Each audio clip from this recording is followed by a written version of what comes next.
Welcome back. This is episode 12 of BQChats, and today our very special guest is Mr. Caleb Beardsley from Newark, Delaware. Caleb just finished up his 12-year quiz career, just gave his last year speech at Nationals, which I loved. Definitely one of my favorites, and as soon as that was over, I knew that he would be an excellent guest on the podcast and that he had so much more to share than was allocated him in those 3 minutes of his pray and share. So I thought this would be a good place for him to do that. If you know Caleb, he's a very good storyteller, so I'm sure we'll enjoy some stories from him. He's got a love for this ministry, and he's got a love for ministry in general. He's got a calling on his life, and he's about to go on an AIM trip to Paraguay. So I'm really excited to hear what that trip has in store for him as well.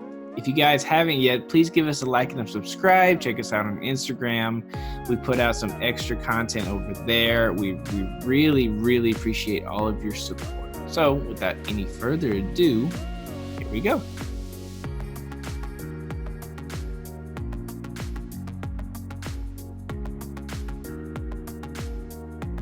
Mr. Caleb Beardsley, how are you, sir? I'm doing well. How are you? Good. How's it over there in Newark? It's going pretty well. Very, very busy, hectic time, which is not something you'd think when I'm heading out of the country. But So where are you going? Tell us about that. Oh yeah, I'm heading on an AIM trip to Paraguay, Asuncion, Paraguay for 4 months. And I'll be helping down there with some schools that they have and the music program in the church and other stuff. That's awesome. How did that end up working out for you? Well, what happened was Vincent, from all of his trophies and stuff, got a bunch of, those checks that they give you, those giant impractical props. And so he amassed a bunch of money from that, and so he used it on an AYC trip. And while he was on the AYC trip in, where was he? Brazil? No, not Brazil. Bolivia. He was with the dames in Bolivia, and Brother Dane comes up to him and says, "Hey, I know you have a younger brother. If he's interested, we're actually looking for aimers. So if he would like to aim down here, then that would be great." So Vincent comes back home and tells Mom and Dad about, this aiming opportunity. And so Dad knew that would be a good idea to get me out there and doing missions work and stuff, the next step in, my ministry and stuff. But the thing is, he knows another missionary who is actually in Paraguay, Jonathan Greer. He's the associate missionary there with the Burrs. And Jonathan was actually one of his students at Urshan Graduate School. And so he already had that connection. And so he just reached out to Jonathan and said, "Hey, my boy is going to turn 18 soon, and I'd really like to get him aiming. Would you guys be willing to work with us and set all of that up?" And so we set all of that up. And it's a lot easier to coordinate all of that if you already know that person very well. So I was very lucky in that regard. That's awesome. So I heard that you speak fluent Spanish, and that's going to help you a lot. Sí, un poco. But yeah. So I wouldn't say that I speak fluent Spanish, because fluent means like every single word and you know exactly what to say at all times. I'd say that I am proficient in Spanish, nearing fluency. But yes, I'm very good at Spanish. That's awesome. Well, that's a good skill to have. It's a very good skill to have. Yes. Awesome. So it's September 16th today. You're leaving tomorrow. So you've had, it's been 7 weeks since Nationals? It's somewhere around there. I want to say 8, something like that, but yeah. What have you been doing since Nationals? I know you guys, by the way, you guys had a great year, you and your team. You ended up in 4th place, correct? Yes. Yeah. 4th place. 4th or 5th? I think it was 5th. I think we landed 5th. Okay. Well, you guys had an awesome year. Quiz fantastic. It seemed like you guys had a lot of fun. But what have you been doing since then? First of all, the biggest on the list, a whole lot of nothing. You don't realize how much free time you have until you stop doing Bible quizzing and school at the same time. So there's been a whole lot of relaxing, a whole lot of Netflix, a whole lot of just doing absolutely nothing. And then on top of that, I've been able to work on my piano a little bit more. I play the piano, and so I've been able to practice that more. And also, I kind of got, I guess, homesick for the familiar environment of quizzing. So I started memorizing the book of Matthew. So I'm 8 chapters into that. Wow, 8 chapters already, huh? When did you start? Right after Mhm. nationals? Actually, I think I took an entire week off, but that was probably more of just like not thinking about it than a conscious decision to, I'll give myself a week-long break. But so it was a week or a couple of weeks. And so then I one Sunday just said, okay, I mean, I have nothing to do. I'm bored. Let's learn Matthew. So I opened Matthew chapter 1, and I was confronted with the book of the generations of Jesus Christ. And I had completely forgotten that Matthew opened up with this, long generational summary of Jesus's ancestry. And I was like, oh God, why did I choose Matthew? But that was only 17 verses. So I got past that and then got to the good part. That's awesome. So what made you wanna keep learning? Why are you choosing Well, to do that? yeah, well, the first thing is, of course, like I said, it's very familiar to me. I would almost feel wrong not continuing to memorize because I've been doing it for so long, and quite frankly, I'm good at it by this point. I'm good enough at it that I can do it without too much of an effort. It's really just about setting an hour aside. It's not like a really hard hour where I slog and I really drill the brain. It's just an hour of time that I have to set aside. So first of all, it's easy.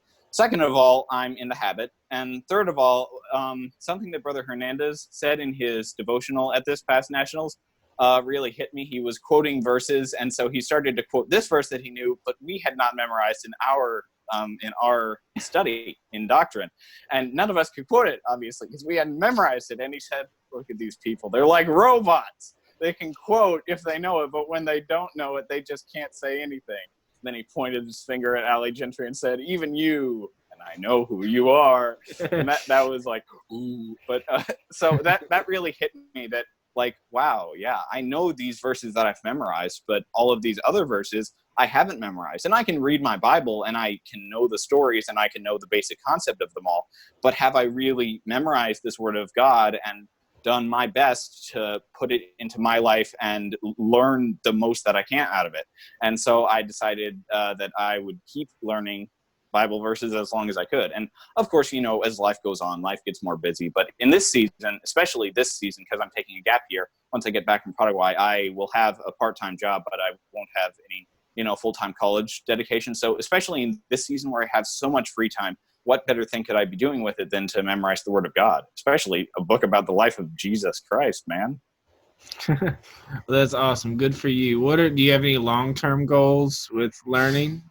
Yes, I kind of long term, like in the next few years, I've tracked it out that within the next either 2 years or 3 years, if I memorize about 1,100 verses each year, I can have memorized the entire New Testament at some point or another. So it's not like in the next 3 years I will have this year memorized some of the New Testament, and then in the next several years memorize all of the New Testament that's left from Matthew. I'm counting that I've already memorized Romans from years of quizzing, Hebrews, stuff like that. But if I just memorize the books that I have not memorized before, I can have memorized the entire New Testament at one point or another in just a few years. Well, good thing is we're learning Mark, so you could wait till quiz year to kind of jump into that, because that's going to be excited about. Yeah, I might do that. I also might not, though, because like I'll have just memorized Matthew and then memorizing another gospel. Like I'd want a little bit of something different. But it would definitely be a good opportunity if I took advantage of that. You're still learning verses. Obviously, you enjoy memorizing the Word of God, and you enjoyed your years of quizzing. Is there a favorite verse for you that stands out that you cling to? Yes, Romans chapter 12, verse 2. That I really didn't even. It didn't even really stick to me when I first memorized it. I just memorized it, and then for some reason or another, I just remembered it. I'm not like one of those quizzers who memorizes the verse and then for the rest of their life has it. Those freaky quizzers who at age 35 can be like, oh yes, I memorized this verse back at that. year. But that verse always stuck with me, and it is Romans chapter 12, verse 2. Be not conformed to this world, but be ye transformed by the renewing of your mind, that ye may prove what is that good and acceptable and perfect will of God. And the reason that has always stuck with me is, first of all, I'm a rather strange person. I may come off all cool and super secure in my own being, but the thing is, when I was younger, and even now at points, there are things that I have in my own personality that certain people reject and other people don't accept. And so I might not be able to talk to everybody because they wouldn't accept me. But that verse reminds me that I'm not supposed to be conformed to this world. I'm not supposed to just change who I am, because the word conform is different than transform. Transform means that you are changed in your very being.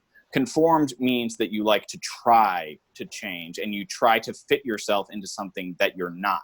So the verse always reminds me that I'm supposed to be transformed, not conformed. I'm not supposed to change myself based on what others think or what others say or what others are doing. I'm supposed to be transformed by the renewing of my mind, and I'm supposed to let God and his Holy Spirit in my life change who I am to my very core. I can't remember what context it was spoken of in, but yesterday in our services, Sunday, in case you don't know, and this isn't released on a Monday, in our services yesterday, one of our ministers talked about how God, he takes who you are and he changes it from the very basic thing.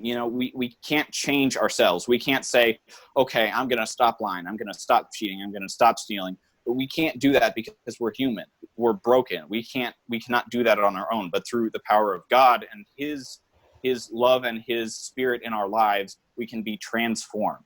So that got very deep very quick. But yeah, I love that verse. That's awesome. I feel like most of my Quizzer podcast, the Quizzers have said a verse of Romans. Not all of them. Eric said Hebrews.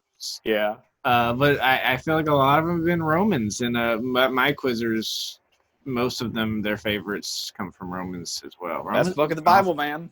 It was deep and it was complicated and it was very Paulian, but it was a great book. I really enjoyed that year. Very much so. Well, thanks for sharing that. Do you have a favorite study year? First of all, how many years did you quiz? I quizzed 11 years, 4 in juniors and then 7 in seniors. Gotcha. So is there a year that you look back on the most fondly? As far as year that I look back on most fondly, definitely this past year, Bible doctrine. It was the years where Vincent was there and we were kind of riding his coattails were great. We won a lot, but it wasn't as satisfying as, getting there by my own study and work and stuff like that. And also, for some reason or another, Marcus is just a very fun teammate to quiz with. I don't know what it is. It's just something about him that it's nice to quiz with. It probably has something to do with him being my brother. But so, yeah, Bible doctrine was definitely my favorite year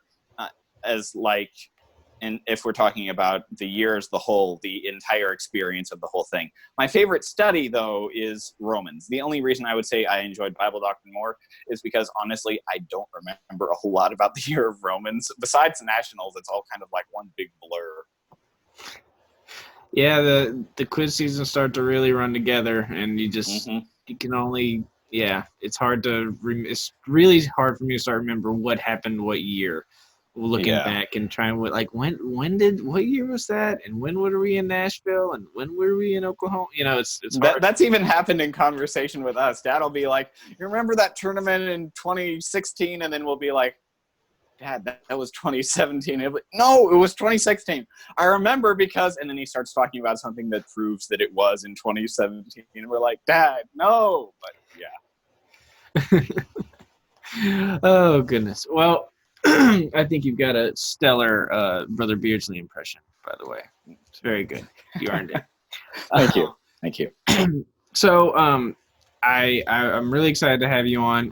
Loved your pray and share speech. It really very much touched me, and I think it touched a lot of other people. You're very vulnerable and you're very honest, and you did very well. Really, and one of my favorites by far. So do you want to tell us a little bit about your story? I know that's a time you have a few minutes to share your story, but it's only 3 minutes, and I'm sure you have a lot more to say than could fit in 3 minutes. So do you want to just take some time and tell us your Quizzer story? Yeah, sure. So I started quizzing at the age of 8, and a lot of people talk about their quizzing story.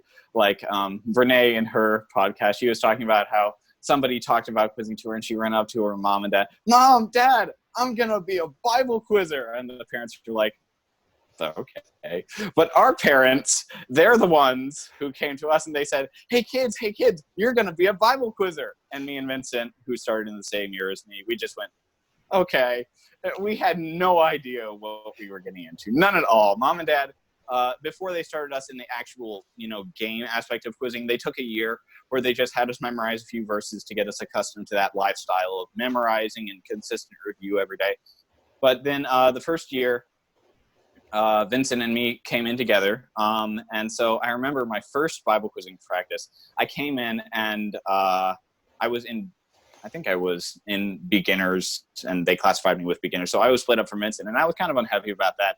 But I sat down at the board, and they had those old Ericsson electronic buzzers, man, not the slap ones, but the wooden handle ones. Those were the good thing. Those were the good buzzers. But anyway, so we sit down, and I start hitting question after question, and I keep getting them correct. And at one point, this lady says to me, Caleb, that was your 6th question correct. You have to stop quizzing now. And so I'm escorted from the table, and I sit behind the table. And I think I've done something wrong because, I had fun hitting the buzzer. I'm now told I can't. Something wrong must have happened. So, and that's pretty much the mentality I had throughout my entire junior quiz career. I didn't ever really understand until I got into the latter years of seniors that more study equals the ability to answer more questions.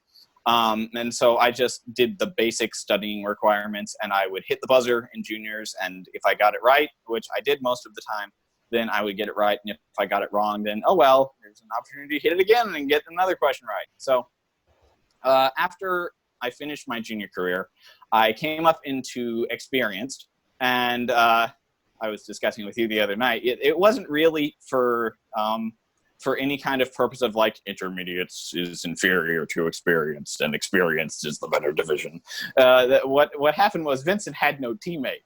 His teammate had graduated the year before. So I was brought up quite possibly simply due to necessity. So my 7-year experienced Bible quiz career has nothing to do with anything other than that Vincent needed a teammate. So I come up into experienced, and I'll put it frankly, I blew the first 2 years of my quiz career.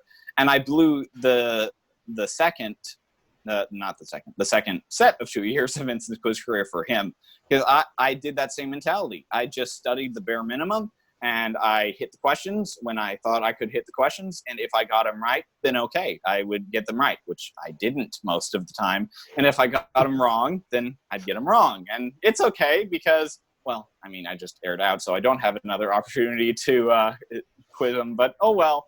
So I did that the first 2 years of my senior career. And after the second year of extra, Dad took us up to North Central. And this was a big move for him because he took us, a team with really not very much potential at all, and he took us to another extrav. It was more expensive. He spent more time and energy and money on it, and I blew it for us. And of course, Dad was frustrated, and Vincent was used to this whole routine by now. Caleb blows everything while I do what's right. So he was starting to get frustrated as well. And my grandpa Beardsley, my father's father, he had come along for the trip, and he was very perceptive and somehow picked up on that Caleb was not quizzing with the right attitude. And my dad didn't believe him at first. He was like, Dad, get off Caleb's back. Leave him alone. He just needs more experience. He just needs more time, more practice. But somewhere along the way, thank God, he realized that my grandfather was correct and that I did have an attitude problem. And so I can't remember when exactly it was that he did this, but I remember sitting here in this very room, and I was sitting right there over on that wall while Dad sat on a chair over there. And I sat down, and Dad told me, because before I get into this, the quizzing thing was not a problem of itself. It was a symptom of a bigger problem that I had, which was that I was living life for Caleb.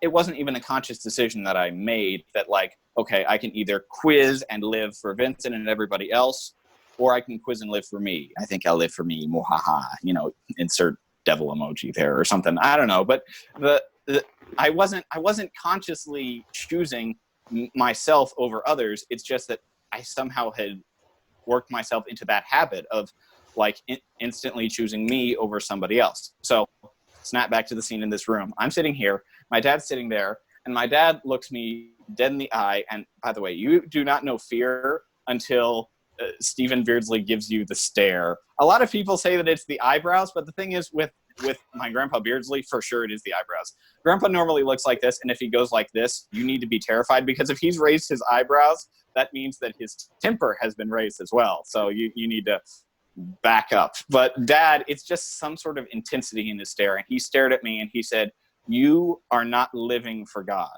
You are not living as a child of Christ.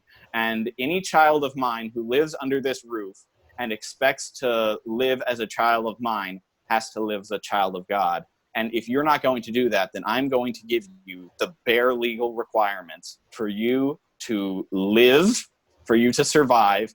And past that, anything that I give you is a blessing." And he suddenly moved me into a separate room so that I could be by myself and have privacy to pray at any time at all.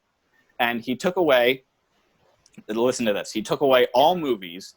He took away all electronics, so no like online games or no Wii, no any of that. He took away fiction. He took away books that were fictional. Okay, and he said that I could only read like actual nonfiction books. Okay, so like I asked him at one point, like there were some Shelby Foote books about the Civil War up on a shelf, and I said, "Hey, could I read those? They're like based in reality." And he thought about it for a second and said, "No, you need to stick with nonfiction." And so he stripped me, man, and it was intense. And so it was at this point that Grandpa Beardsley began taking me to the church to pray. He would just swing by the house randomly and say to my mom, "Get Caleb, we need to go to the church and pray." And so I do that. And I remember one of those times that we went to the church to pray, my dad was there for a meeting of some kind, and he came down from the office or the conference room or wherever he was, and he came down to me and he said, "So have you given up yet?" And I said, "Yes, I have. I've given up." Tears streaming down my face. And because of course I wanted to escape this awful situation. I was miserable. And so he looked at me with that same stare and he said, "No, you haven't. You're talking to me. You're trying to give up to me. I don't want you to give up to me. I want you to give up to God. I need you to give your life to God." And so then he just went back to his office and left me and Grandpa to pray. So then what really broke in that period was one Sunday I was praying, and I in that time, because what they were wanting me to do was find the call of God in my life, what he was calling me to do. And they somehow knew, I didn't even know myself. They knew that I was somehow running away from something that God had called me to do. I hadn't heard any call of God because, quite frankly, I wasn't listening. So it hadn't occurred to me that like God had put a call on my life, because, if he's put a call on my life, I'll hear it, booming thunder from the heavens or something. But so I was sitting there one Sunday praying about, what I needed to do, what God's call for me was. And of course, when you're trying to look for an answer from God, sometimes your flesh will supplement answers. Just a little voice in the back of your brain that says, this is the thing, or this is God speaking, do this, but it's not. And so a lot of those things have been floating around my head. And then when I was praying that Sunday, just something popped into my head, pastor, just like that. And it just stood out to me. And at that second, my grandpa Beardsley came over to me, and he grabbed me by the shoulders, turned me to him, and he said, "Did you hear from God? Did you hear what he has to say?" And I said, "He wants me to be a pastor." And he said, "Thank God," and then went out to his own car to pray by himself. And that was when Dad started to incrementally give me back my things, because he realized that I was really trying to serve God. And so, and if anybody out there is watching this and going, "Stephen Beardsley, you awful human being, why would you do that to your son? Like, he was only 14. But just calm yourself, because dear God, I needed it. I thank God that my dad was hard on me like that. Whom a father loveth, he chasteneth, man. It's right there in the Bible. So if any of you are thinking that my dad was hard on me, do not. I have no hard feelings about that at all. Like, I am so grateful that my father loved me enough to do what he didn't want to do. He had to punish his child. And so I'm grateful for that. But from that point forward, things started to get a lot better. And so now we come back to the quizzing story. By this point, I had, so that whole thing happened, I think, after the Nationals of 2014. And then let's put it this way. I could watch Netflix again by February of the next year. So 6 months of that. And yeah, big oof. So then the next quiz year, I went into it with a much healthier attitude about myself, about my family, about my church family, about God, about everything. So I came into that quiz year, and me and Vincent started to do well. And by me and Vincent started to do well, I mean that I kept doing about the same, but a little bit better. And Vincent started to do a lot better. So Vincent started really cracking down on the charts that year. And so we took fifth. And something funny happened that year. A lot of people might get motivated by like losing, like you go to nationals and you lose 2 of your games and then go, I'm not doing that again. I'm doing better next year. What happened for me and Vincent that nationals was so strange. We got fifth, and then we went, wow, this is awesome. We get a trophy, we get applause.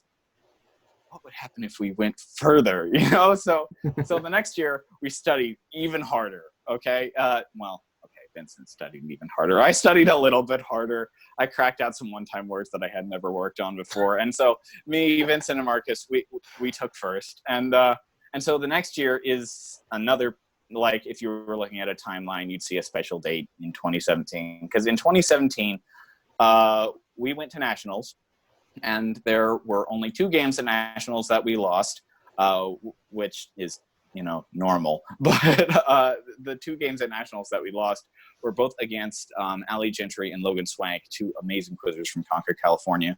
And so the first quiz, what happened was, Vincent lost to Allie. He, for some reason or another, just wasn't pushing himself as much as he could have, or something was off. And so that game loss was on him. But then the next game, I pulled a 2014 Caleb and blew the game for us. I don't know what was up, but I was not quizzing according to my study. I was not quizzing the question.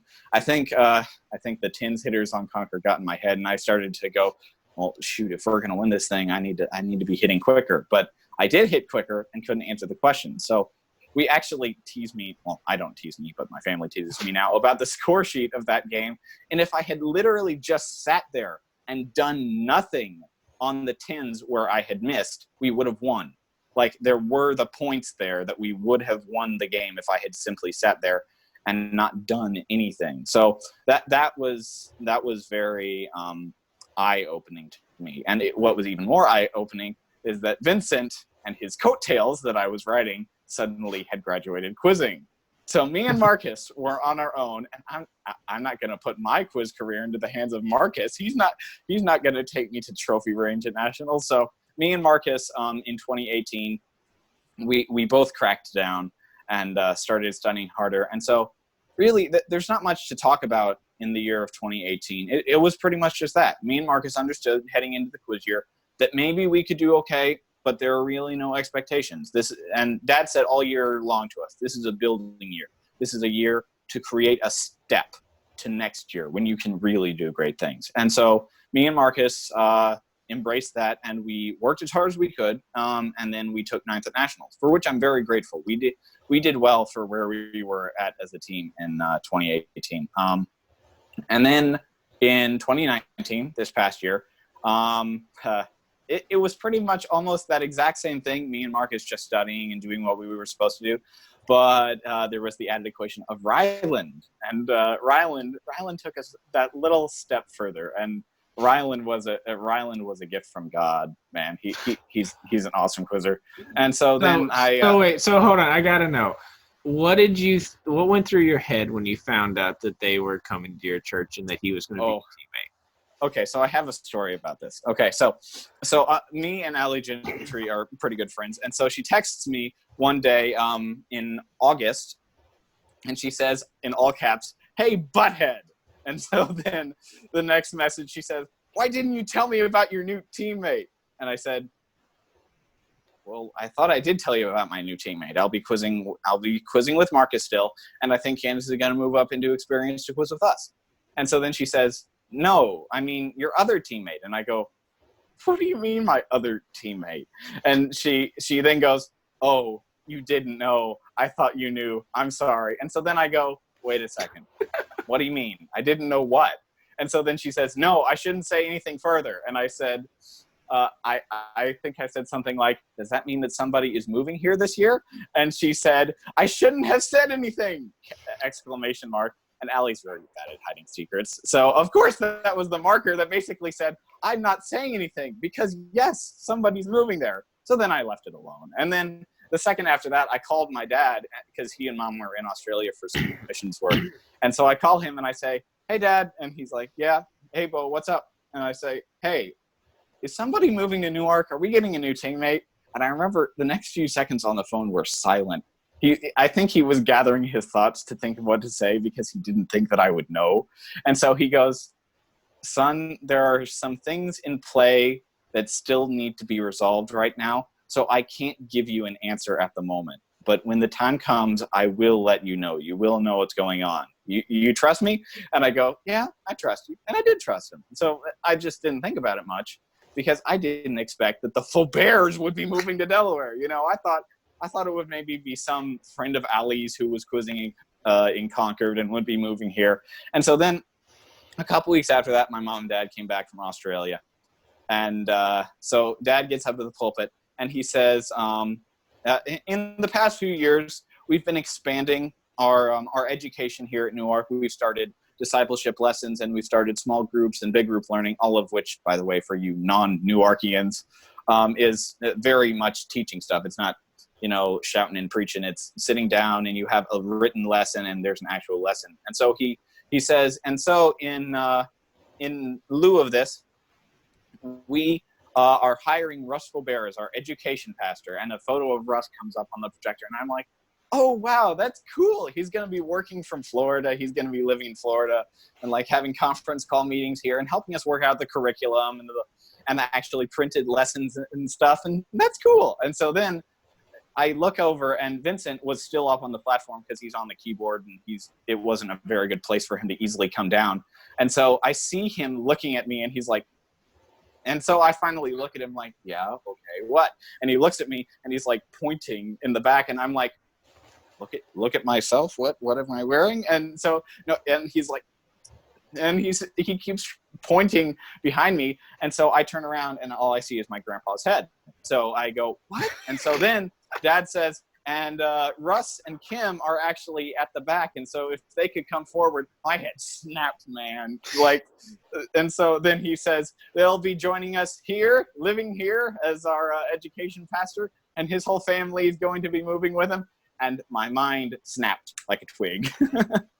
Like, oh my God, the Fauberts are going to be living in Newark, Delaware. And Kim walks down the aisle and smiles at me. And I'm like, Russ walks down the aisle and he does his typical Brother Faubert, like very, very, very kind of casual, but also at the same time, just so astute wave, like, "Hi." And so I'm like, and so they get up, they greet the church, they say hi. And Kim was like, and she looked at me and she said, "Caleb, when we told the kids, they were just only happy. They love this." And I was like, "Yeah, woo!" So my initial reaction to the Fauberts coming here was just a big yes. Well, as it probably should be. You were getting the national quizmaster and the excellent coach and Yes, an excellent teammate and an excellent family. So yeah, and besides all of that excellence, we know them from over the years. Dad and Russ know each other from their quizzing days before Brother Faubert was Brother Faubert, and so like when they came down to our tournament all the time from Troy, Michigan, to our February Invitational, there was one time where they stayed over and they sat in our basement and they watched Star Wars with us. So like we know the Fauberts. We're very close to the Fauberts, and now they're going to be living here. That was just an awesome thing to hear. Your last moments of quizzing, you had nationals, quizzing with Rylan and Marcus all year. You guys did great. You guys won BQE. Then we got to quiz against each other, and you guys ate our lunch at the Bayou Blast. That was we didn't eat your lunch. If you remember that game, I think wasn't it fairly close? Honestly, we hardly slept that weekend, and it was just that. It was a very sleepless weekend. It was a very fun weekend. It was a lot of fun. But it was the only time we got to quiz each other this year, and pretty much Sister Kim and I were just talking the whole time behind the quiz, pretty much. But we had a lot of fun. But it all leads up to the end, and we always talk about this with quizzers. Like, what was the end of quizzing like for you? Like, and surprisingly to me, the more I thought, you said this to me, and I hadn't really thought about it, but you don't come off as a very like uber competitive person, like someone that just needs the competition.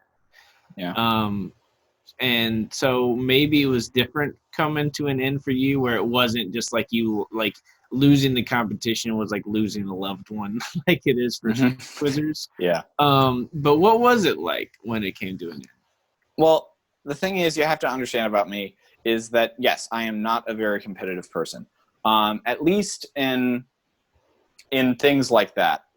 If it's an issue of like, who's the better at something, who's the best person at this, then I'm a little more competitive in that. But I long ago resigned to the fact that my mind and my personality was not really set for quizzing excellence. Like, I can't hit, 6-part cross references and, look like a legend up at the board. So I was kind of resigned to the fact that, like, no matter how hard I work in quizzing, I'm never going to be that astounding personality. And so that made it a little easier to let go of the competition. And also, by nature, I have no idea what it is with me. You wouldn't think that with my mother, who's kind of stubborn, and my father, who's kind of stubborn, both of their genes coming together, you wouldn't think that I would just be willing to like kind of go with the flow and whatever happens, happens. But I really am kind of that personality. So heading into the last game, I was quizzing against friends. I was familiar with every single person on the other team. There was Cade Elliott, who I knew very well, Emery Albritton, who I knew very well, Josiah Freeman, who I didn't know extremely well, but I still know Josiah. And so we were quizzing against friends, and I knew it might be my last game, but I was like, no, we're quizzing against friends. We've already gotten pretty high in the trophy range. We've already had a successful year. I mean, whatever happens in this quiz, I'll be okay with it. And so we head into this game, and it was close. No, it wasn't close. It wasn't close. I think they had it locked by the 30s. So Cade and Emery and Josiah, they were just on fire. They were hitting all the right places, and they were hitting just perfectly. So they sealed up the game pretty quickly. And so we actually took the second to last 2:30s, and then Dad calls a timeout. Okay? So Dad calls a timeout, and I'm like, is there a possibility that the game could not be locked? And so then I turn around, and my dad stands up, and he turns to Sister Nisha Elliott, another very good friend of ours, and he says to her, you need to let Cade take the last question. Cade has 7. He needs to let him quiz out. Let him take this question. Make him quiz this question. Nisha, do it. And she's like, what? Why? And he was like, no, do it. Don't worry about my quizzers. Don't worry about Caleb. It's his last year. He's fine. He's done well. You need to make Cade take that last question. And she, in her very Sister Nisha way, said, I'm just going to let the boy follow his orders. And, and then Kim Faubert, of course, gets up and sits next to Nisha Elliott, showing her support for her, like she was switching teams. But so the timeout ends, and everybody sits back down. And Brother Lytle has seen this whole exchange, and he's just kind of, he's there with his very good raised eyebrow that he does. And so he looks at everybody and he goes, okay, question 20 is a two-part cross-reference question. Ready, question.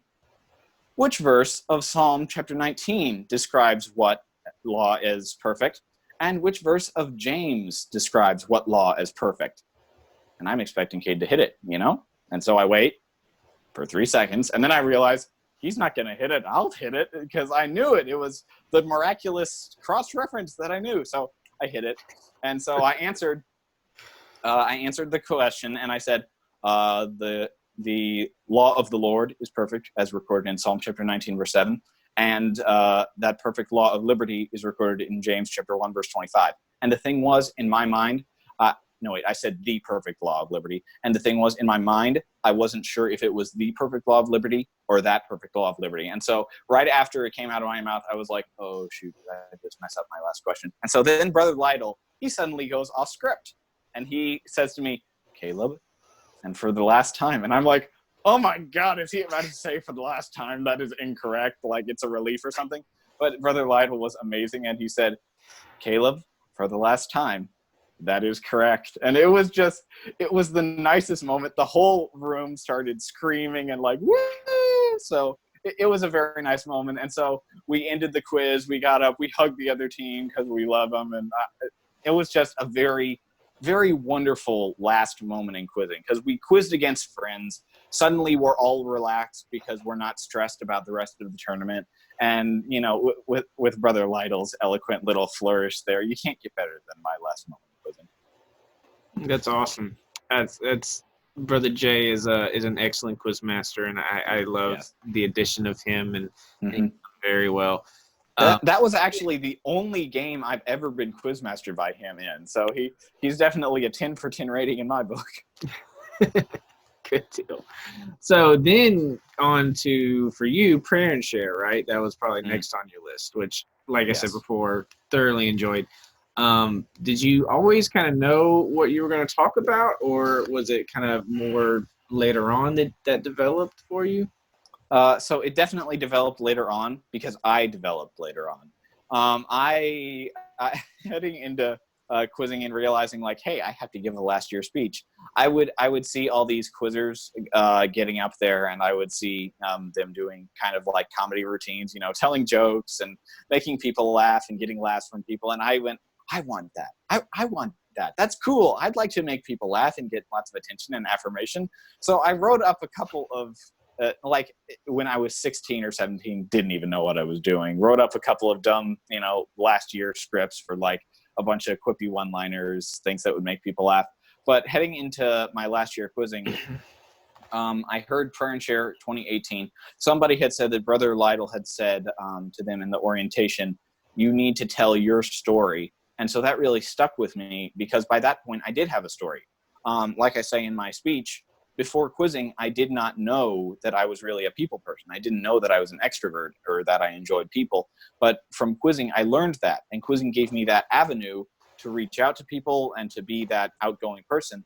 And so I kind of knew heading into the year of 2019 for certain that was going to be what I was going to talk about. I was going to talk about my challenge as I'll give everybody who didn't see my speech the little recap here. I knew that I would talk about how as a kid I didn't have a lot of socialization, and then I found quizzing, and it really helped me as a social person. So I knew heading into 2019 what I was going to talk about.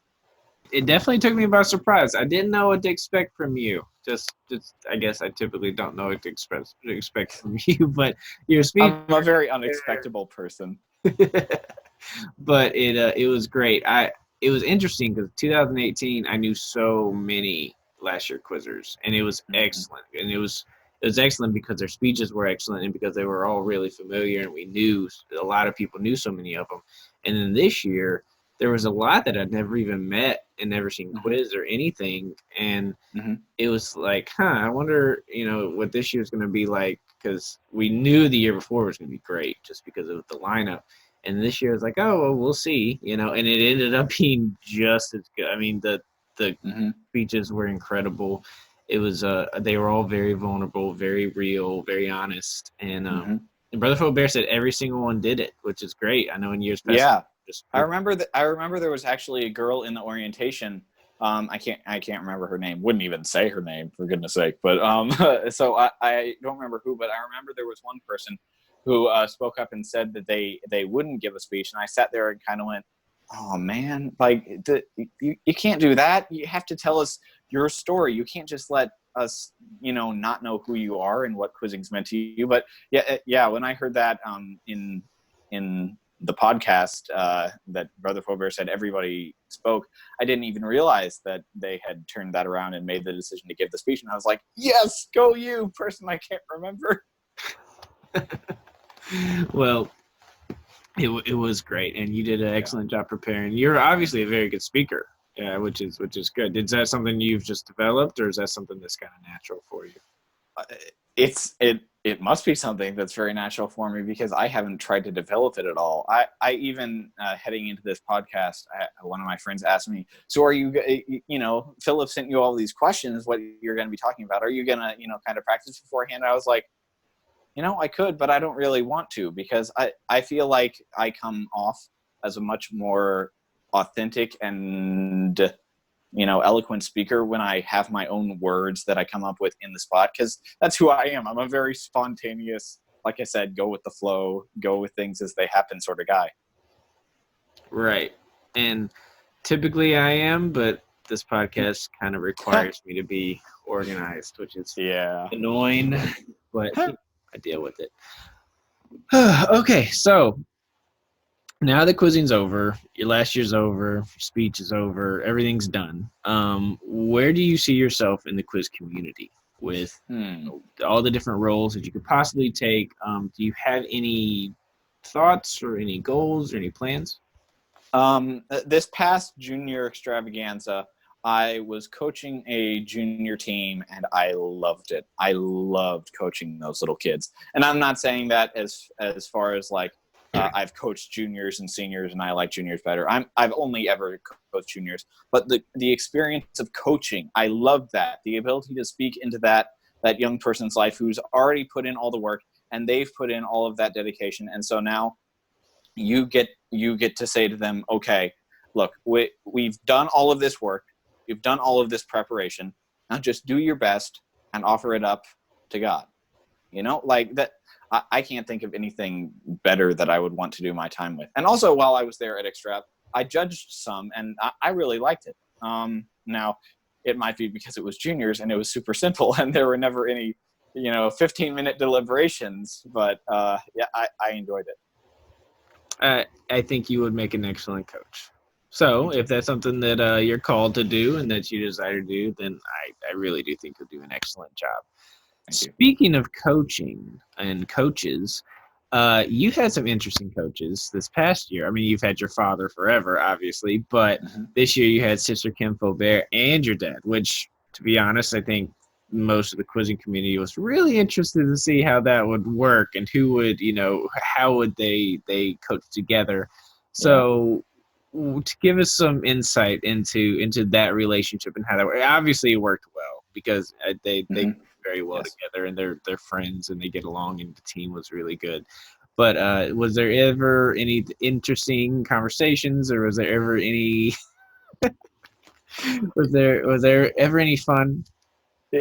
Was there ever any fun? Man, there was lots of fun, but probably not what you'd expect. So in order to talk about this, I have to give you the kind of the profile shots of my dad and Kim, Sister Faubert. So I'll start with my dad, who's of course the most familiar to me. Dad, the one thing that I can tell you about him as a coach is quiz the question.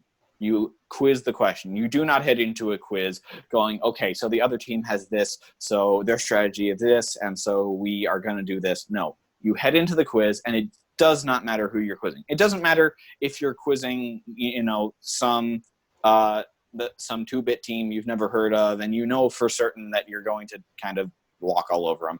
Or if it's another team who they're going to walk all over you. It doesn't matter. You have to head into the quiz, and you have to quiz the question. And what that means is that it doesn't mean that you're looking at every single question and then going, it's a 2-part. Let's do exactly this. Or it's a cross-reference. We'll handle it this way. It means that no matter what question there is, you have to quiz according to that question. It means that no matter what the other team does, you have to quiz your question. You have to do what you can do according to what your talents, your abilities, your study has prepared you to do, And no matter what the outcome of the quiz is, you have to quiz that question. And this also ties in very much with the Zechariah 4:6 principle, which is, of course, not by might nor by power, but by my spirit, saith the Lord of hosts. We're not quizzing to beat the other team. We're not quizzing by our own ability. We're not quizzing for the trophy. We are quizzing to glorify God, because it's his power and it's his glory and it's his honor that's allowing us to even sit here and do this and speak his word. And so we have to not quiz for any of those external reasons, but we have to just quiz the question and quiz for the sake of quizzing the question. And that Zechariah 4:6 principle is actually that's what Kim Faubert says all the time. She has to say it all the time. She went to a church with the Walkers for years and years. Like, she wouldn't have survived if she hadn't said that. So that's one area that my dad and Kim were just one mind on. Like, you have to quiz the question and you have to quiz according to the Zach 4:6 principle. The one small thing that they differed on a little bit is that my dad says that study is everything. Like, for the years where we did very well at nationals with Vincent, you'd think that we were like scheming down in our basement, like, running boot camps, wake up in the morning, dad, slap us awake and say, come on, we're going to go quiz, and then head to bed at night just having finished quizzing or something. But no, the way that we quizzed that entire span of time with Vincent with us was we would sit down every Monday night and we would quiz 2 quizzes. That was it. Because dad has the principle of study. He says that if you study and you study hard and you study at your best, then that is probably going to put you ahead of most other quizzers out there. And if you have studied ahead of most other quizzers out there, you don't need to quiz more quizzes, because you've already studied what's going to be in the questions. So you don't need to waste your time quizzing more quizzes when you can, according to your study, already have that knowledge and that ability honed in. Sister Kim is a little bit different, where she is totally on board with all of that. All of the study is important, but she's a little less stressed on that study is everything. She has a little bit more of the, if we quiz more quizzes, we'll be better at quizzing thing. And I really can't say much more about that, because I don't disagree with it really.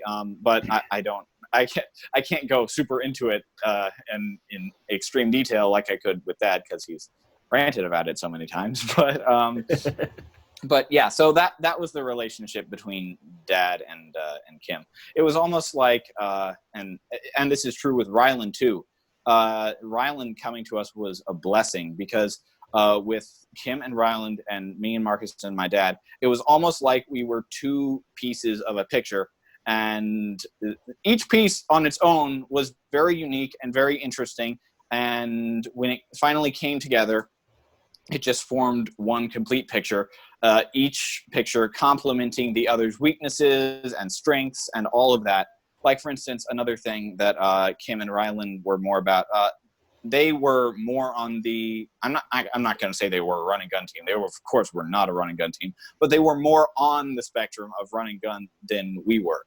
Anybody in quizzing who pays attention knows the Beardsleys do not run and gun. They are disciplined. They do not give away rereads, that sort of thing. So that was another area where we kind of had different philosophies and helped each other out a bit, because me and Marcus learned to push ourselves a little bit more, still remaining disciplined, but you can push yourself a little bit further and go for a little bit more. And we helped Rylan and Kim, back off a little bit and, go, if we quiz our question, if we have hit exactly where we need to hit and the other team gets it, then that's okay, because that's their question and we've done the best that we can. So it was very complimentary. That's good. I could tell. You guys seem to gel pretty quickly, which was my next question. Was what was it like to quiz with Ryland and make that adjustment? He obviously had an awesome year. He won National Quiz of the Year, well deserved. Yeah. He's an excellent young man. So what was there any other adjustments, or was it just pretty much right from the get-go, just smooth sailing? It wasn't right from the get-go. It was after our February Invitational that we really started to gel. We had a little bit of a wibble wobbliness to us in the in the first few months, but then things, I really don't know what happened, but things just started to really cement, and Rylan started to fill in all the cracks where me and Marcus weren't perfect, and me and Marcus started to fill in all the cracks where Rylan wasn't perfect, and we just gelled very, very well. It was very fun quizzing with Rylan because he's shockingly fast to the buzzer. I have no idea how he's that naturally fast. It's not even like, I talked about, having an all-day boot camp where you practice quizzing. He doesn't do that. He's just naturally that fast. He just naturally hits that perfect spot in the question. And what's even more terrifying about it is that he doesn't move. He sits there and he snipes the questions away, and he doesn't even flinch. It's the first time I ever noticed that was at the Bayou Blast, where he was on an absolute tear. I mean, he was just rolling, and he literally wasn't moving. And you see everyone else jump, especially you. And I would be like, oh well, and then it would be Ryland every time, and he just would not be moving. And that takes special talent for sure. I'll never forget the All-Star quiz. What was it, 2015? I think that was 20. No, it would have been 2016. Yeah, where he leaned over the table. Oh man, that was great. Yeah, he's yeah. But so speaking of all of that, you've got the trademark lean. This is what I call it. That if you know who Caleb Beardsley is, you know that he leans when he quizzes. Mm-hmm. Yes. So tell us about that. Why do you do it, and why did you start doing that? And just tell us about that. Okay. So I'll tell you why I started doing it, and then I'll tell you when I started doing it, and then I'll tell you the why. So in 2016. Dad knew that Vincent was very powerful, and he knew that he needed him to push himself. And so he kind of needed a wake-up call for Vincent about how far he needed to push himself or how much he needed to study or whatever. So he called all of the winners of Extrav that year, all of the people who had already qualified for nationals and were qualified from Extrav. So he called all of them and invited them to come to a tournament together to quiz against each other. Not a tournament, a scrimmage, because the whole point of the thing was just to quiz each other. It wasn't to figure out who's the best or to pick a trophy or anything, but to just quiz each other, to just bang heads for a day and just quiz. And Denham Springs also tagged along because Alexandria was amongst the Extrav ranks, and Denham Springs heard about it, and Eric Forbes, amazing quizzer, him and his team, they were like, we want to come. And Dad, of course, knew that they were a good team, so he said, sure. So they came. And I remember the game where I actually did first start leaning. It was against Eric, and Vincent was kind of leaning forward a little bit.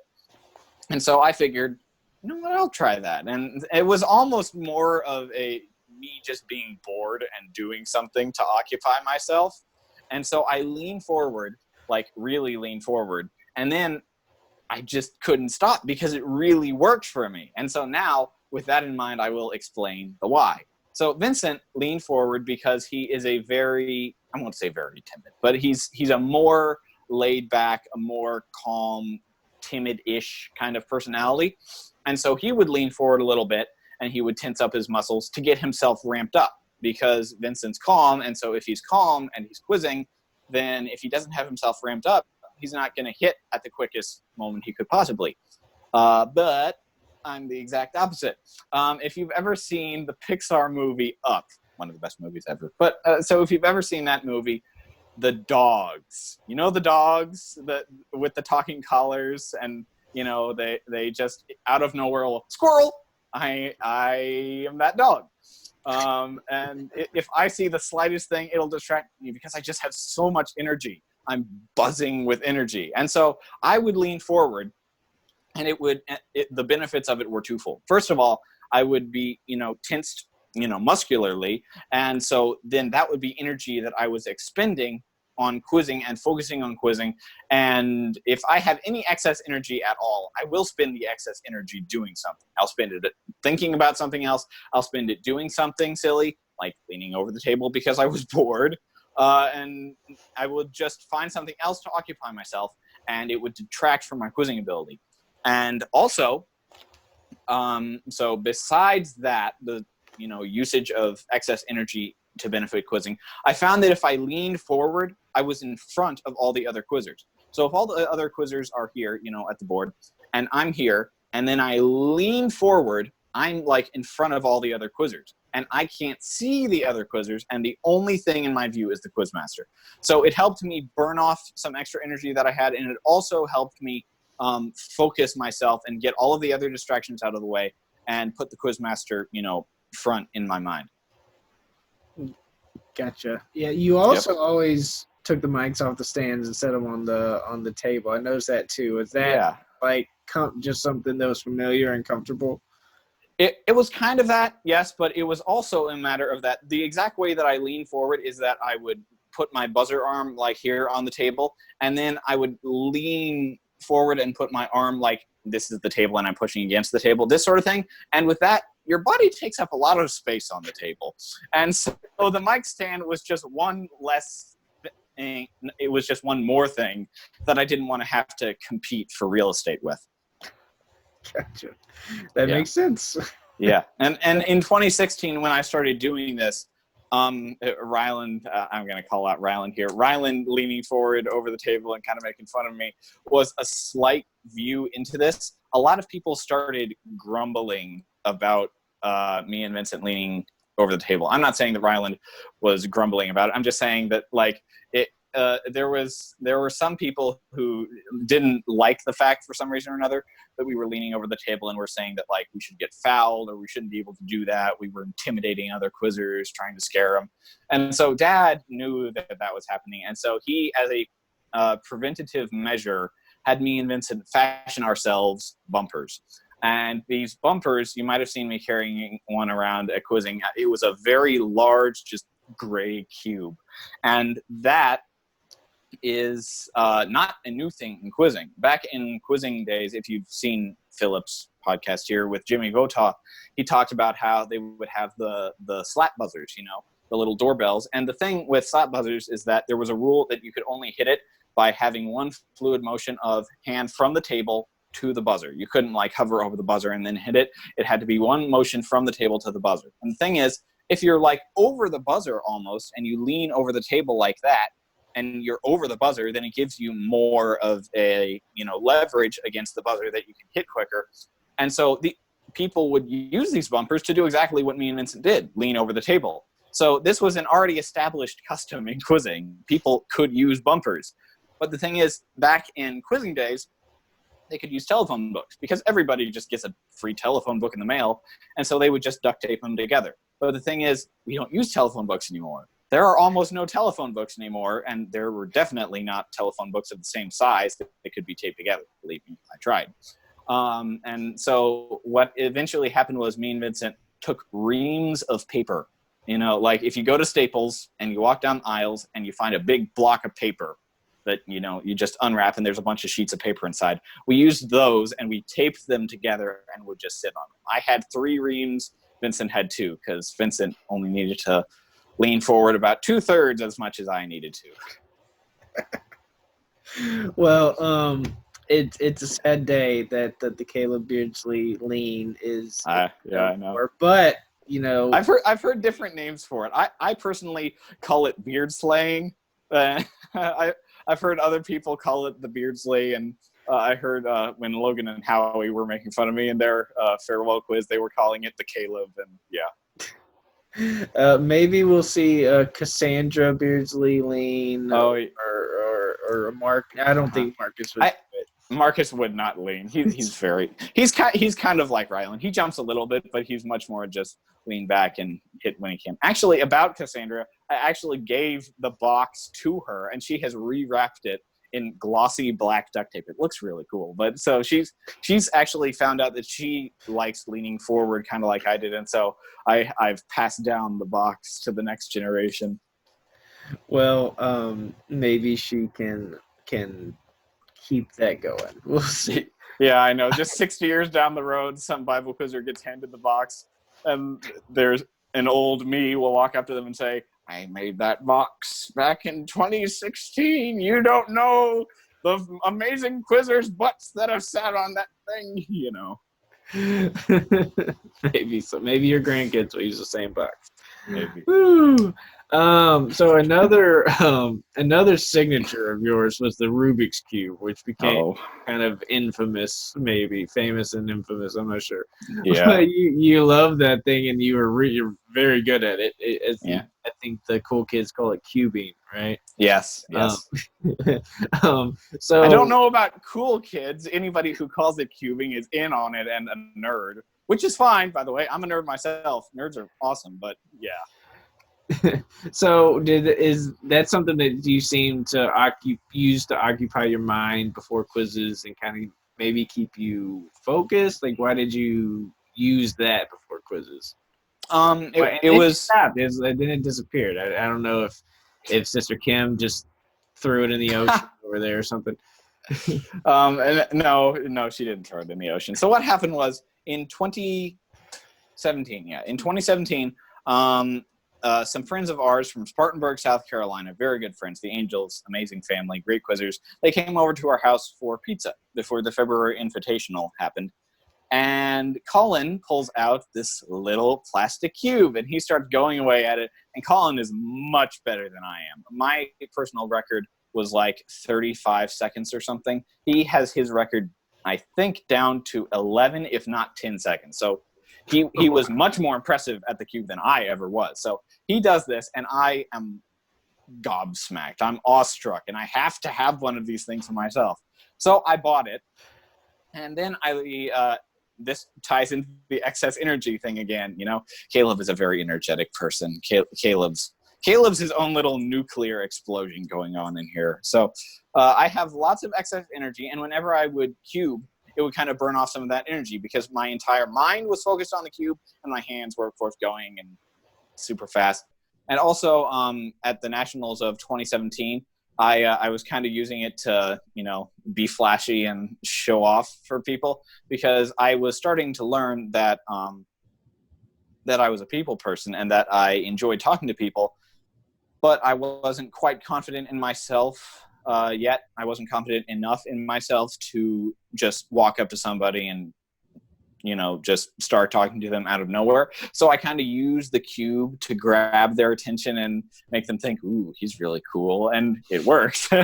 And so people would come up and talk to me and they'd be like, whoa, that's crazy. And I'm like, yeah, it is crazy. What's your name? And, that sort of thing. And then also, in one of the quiz, and this is what really cemented the cube as a Caleb signature, like you said, in one of the quiz practices that we had there at Nationals, we were just sitting down in our hotel room and running through a couple quizzes.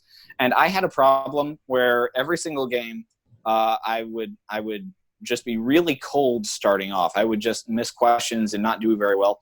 And we had determined that one of the problems was me going around and talking to people because me in my excess energy and being an extrovert, you know what extroverts do to get more energy? They talk to people. Introverts, they lose energy from talking to people and socialization takes away from them. But goodness, like giving people to an extrovert is like giving a Red Bull to somebody. So talking to people before quizzes would amp me up and I'd get even more hyped up and more energetic. And then I'd move into a quiz with my focus all off and I'd blow it up. Not blow it up in a good way either. And so my dad said to me, you need to find something that's a routine for you, something that you do before every quiz that reminds you, hey, I'm here for one purpose. I'm here to quiz. And so the Rubik's Cube was just sitting next to me, and I started walking around the room doing it while we were on a break or something. And I thought, I'll just make the Rubik's Cube my routine. And so I did. And so the Rubik's Cube, first of all, it reminded me not to talk to people. When I pulled out the cube, it kind of like became my little clickety-clacking symbol. Don't talk to me. Don't talk to people. You're not here for socialization. You're here for quizzing. Focus. Don't talk to people. that made it really hard when people came up to me and tried to talk to me because of the Rubik's Cube. Might have not thought that one through very well. But so yeah, it became both a way to burn off excess energy, and it became a way to flash around how awesome this cube is, you know. And it also became a way for me to remind myself to focus in on quizzing. Right. Well, and the thing is, I like you said, it kind of disappeared. It started disappearing around the time when both I started gaining more confidence in myself to start conversations without the cube. Just walk up to anybody randomly and say, "Hey, I'm Caleb. What's your name?" and just start the conversation from there. And also, I just started using my time on other things, specifically playing the piano. I discovered right around the time that I became more confident that I could really play the piano, and really enjoyed playing the piano more importantly. And so I started practicing that more. Gotcha. I remember you a specific instance where you jumped up after Prayer and Share in 2018 and started playing the piano. A highly enjoyable moment for those of us that were there. It was a lot of fun. It was a great move of God, and this awesome Prayer and Share. And then we just had this encore of Boogie Woogie on the piano from you, and then you even had some band members jump up and join you. Oh yeah, Michael Seth joined in on the drums. That was great. Yeah, yeah, because usually what I do when I'm playing at home, I don't have a drummer, so I just kind of support myself with my left hand going in the bass. And when Michael jumped up there, I was like, "Ooh, we have drums! This is awesome!" So yeah. Well, shout out to Michael. Yeah. So another thing that this one, some people may not know. Well, one, you have a YouTube channel where you do piano stuff, and if you look back on it far enough, there's some really fun, awesome Star Wars videos I love and cherish. So they're really well done. They really are, and they're great. I remember hearing about them in 2016, and I did not believe. I think you guys had just won nationals. And like, did you know that they had Star Wars videos that they made? And I was like, what? And that's awesome. I'm a Star Wars nerd too. But. Yeah, I have far too many dark secrets now that I think about it. Like, I have way too many things that people can find and be like, what? What? But we had discussed it a little bit before, and you said that you kind of use that to fuel a ministry for yourself, which is you work on videos for your church and put together promos and things like that, which is awesome. So tell us a little bit about that. So what had happened was I began working with Photoshop as part of my schoolwork, and my mom just said, for computer sciences, because I'm homeschooled, she said, for part of computer sciences, let's just have you learn Photoshop. And so she had bought a little handbook to Photoshop, and she'd bought Photoshop a little while ago to teach herself and never really grabbed onto it. But I started Photoshop, and I loved it.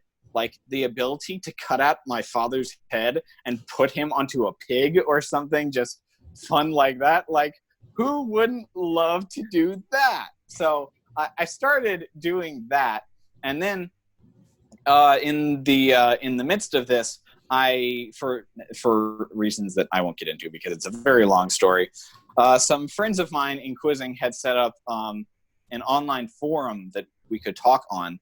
Like a little message board sort of thing. And we had called it the Quizzer Council, because a lot of the people on there were Star Wars fans, Star Wars nerds, and, the Jedi Council. So we were the Quizzer Council.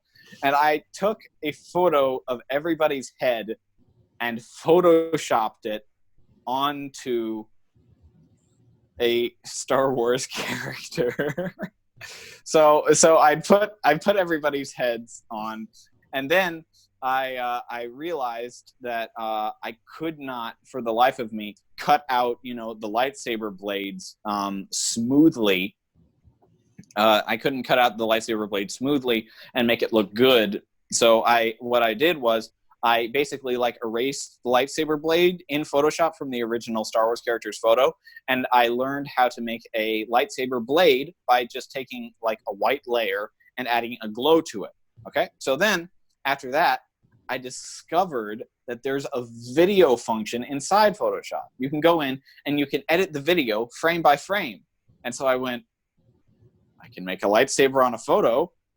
Why can't I make a lightsaber on a frame in a video? And so I did that. I made a short little like 10-second clip of me like waving around a lightsaber. And I figured out that it was pretty simple to do. You just had to draw white over where the little blade that you have was. And so then I discovered that Adobe, the people who created Photoshop, they also have a software that's specifically for special effects in video editing called After Effects. It's a very powerful video editing tool. Like professional people working on professional movies use this tool. Like the real Star Wars movie probably uses After Effects to do a lot of their effects. So I get my dad to buy this for me, and I'll come back to this later, but my dad was very crafty, and he did not buy it for me because he knew that I would be making Star Wars videos, but I'll get back to that later. So he agreed to buy it for me, and so I got it, and I made these Star Wars videos, you know, and the funny thing is, everybody, when they come to me with these Star Wars videos in mind, they're like, oh my God, I just found your Star Wars videos. These are so funny. The thing is, I did not make them to be funny. I was a 15-year-old kid who wanted to make a dead serious Star Wars fan lightsaber choreography video. And so for the first couple of years before I realized that I was taking myself far too seriously, I was kind of perturbed that people found them funny. Like, you're not supposed to find them funny. You're supposed to find them awesome. But so I made a couple of those, and I'll come back to my dad here. The reason my dad was so crafty is because he knew that I'm a pretty talented guy graphically. I do a little bit of graphic design for my church, and the reason that Dad got me that software is because he knew where I was heading. He knew what I was developing in myself, and he knew that he could harness that for the kingdom and for the church. And so now I make videos for the church, and I design stuff for the church and all that good stuff. And so you just never know where something so super random is going to lead you. Like, I bought this software to make a lightsaber video, and now I'm using it. If nobody has seen the latest stuff on my YouTube channel, shameless plug, go check out my YouTube channel. If you haven't seen the latest video, one of the latest videos, unless you're watching this in the year 2025 or something and it's buried, is a video called Pursue. And it's a video that's kind of like a theme video for this coming year, which is Pursue. And so I found a bunch of these beautiful shots of Italian mountains. Like, Italy has the most gorgeous mountains, by the way. But so I found these, and I thought, the official graphic for Pursue is like this mountain. I can do something with this. And so I go into that, and I use the Adobe After Effects software to create this really cool effect where the text is over the video, and it looks like the text is actually inside that environment and moving with the environment across the camera. And so I made this very good, very professional looking video for the promotion of Bible quizzing with the software that I got for making a lightsaber video. You just never know where the most random things in life are going to take you. That's true. It's all for His glory, and He has a plan, right? We just gotta stay in tune and listen. Another example of that same sort of thing, and specifically talking about what you were just saying, all for His glory, is I was taking jazz piano lessons at the University of Delaware a couple years ago. And disclaimer, I don't hate people who love jazz. I don't hate people who play jazz, but I do hate jazz. It's incredibly discordant. It's incredible. Like, just resolve the chord. Just make it sound nice. What are you doing? That doesn't sound good. But so I was taking jazz piano lessons, and I hated it. Okay.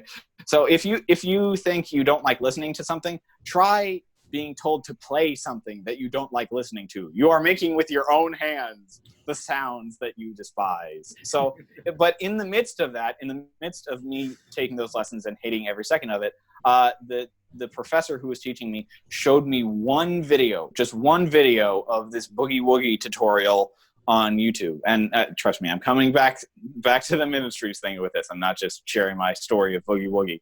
And so I really loved it. I really loved the way it sounded. And I looked into it on YouTube, and I found all of these Boogie Woogie tutorials on YouTube. By the way, shameless plug for YouTube as a whole. If you want to learn to do something and you don't know how, just look for it on YouTube, man. Like it's an amazing resource. Anyway, so I learned how to play Boogie Woogie piano from that. And Boogie Woogie piano, it fits perfectly with the kind of music that my church plays. My church plays all the whole hymns like I'll Fly Away, When the Saints Go Marching In, All in Him, all of those really, really boogieing hymns. So now I am able to take those jazz piano lessons that I abhorred and wanted to escape from, and did escape from, thank God, glory be to the heavens. So it took those jazz piano lessons that I hated, gave me a tiny little thing that I didn't even know that I liked, and it turned into something that now for me, it's going to be a lifelong passion of mine to get better at the piano, to get better at this kind of boogie woogie style music, so that I can use it in my church to serve God and play music and welcome people into his presence. And like, you just have no idea where things are going to diverge and take a path that you would have never predicted. As I'd say the same thing about quizzing. For me, I had no clue that I would be a coach, because I hadn't even thought about Bible quizzing for years.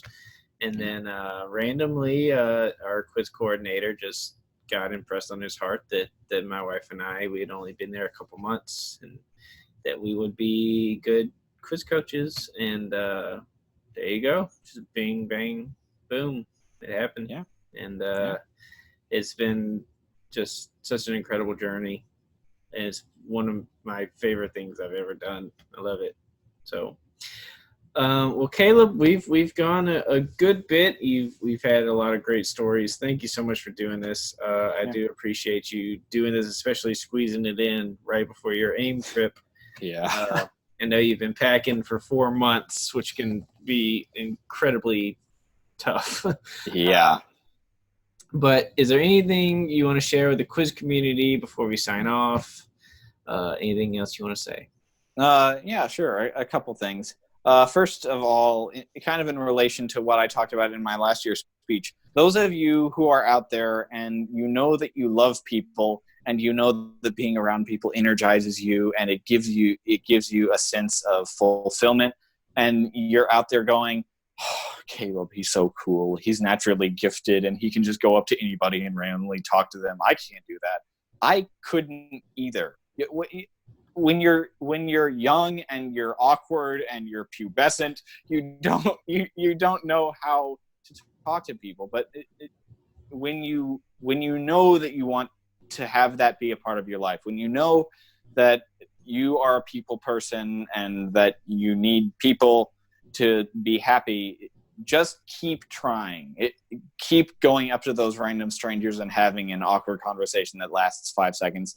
Keep having absolutely no idea what to say, and just go out and try and be yourself. And so yeah, that. And then also on top of that, on a less personality-based note, if anybody is in quizzing right now, or if anybody is not in quizzing, and you have found this podcast, get in quizzing and stay in quizzing. When I told the story of how I was sitting right there and my dad was right there and he took everything away from me, when he was doing that, sorry, Dad, when he was doing that, he offered to me to leave quizzing, but I didn't take that offer, and I said, no, I want to keep Bible quizzing. And I have no idea what my life would be like right now if I had not chosen to stay in Bible quizzing. I don't know if I ever would have gone back into Bible quizzing, and I can't imagine where my life, I just can't imagine life without Bible quizzing, because it has meant so much to me. It has given so much to me. Almost all of my friends are from Bible quizzing. And so if you have an opportunity to quiz, you have to take it. There's a friend of mine who's right now working on creating a promotional video for her District 4 Bible quizzing. because she doesn't have a teammate. There's literally not a single person in her district who is Bible quizzing, and so she can't Bible quiz. So if you have the opportunity to Bible quiz, take that opportunity. You are lucky. You have no idea how blessed you are, and you have no idea how blessed you are going to be coming out the other end from this wonderful and life-changing ministry. Those are excellent words, Caleb. I appreciate you saying them. Yeah. It's been a great podcast, man. I'm so glad to have you on.